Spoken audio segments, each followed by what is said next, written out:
Welcome! This is a short appetizer art technique video about how to use crimp beads and crimp tubes in jewelry making.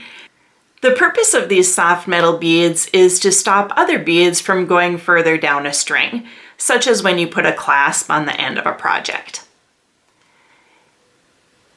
Crimp beads are more round, and crimp tubes are a little bit longer. I'll use a crimp tube because that's what I have open. I will first put the crimp tube on the beading wire. And this is just a practice wire, so I'll just slide it down a little ways, like that.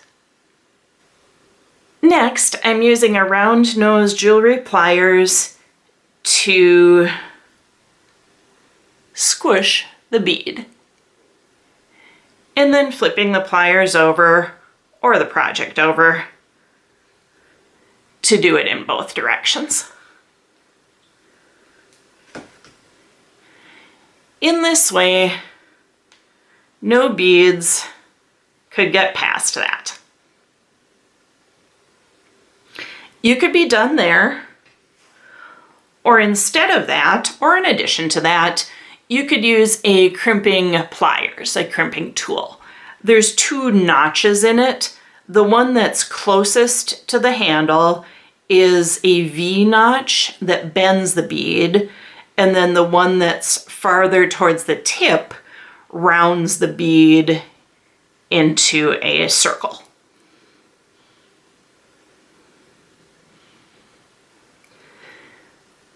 So I have the crimp bead or the crimp tube into the first notch that is bending it a little bit like a V or a U. Then I'm taking it out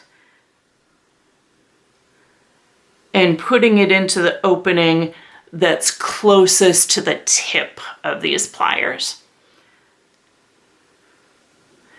I'm squeezing again, and now it becomes more round.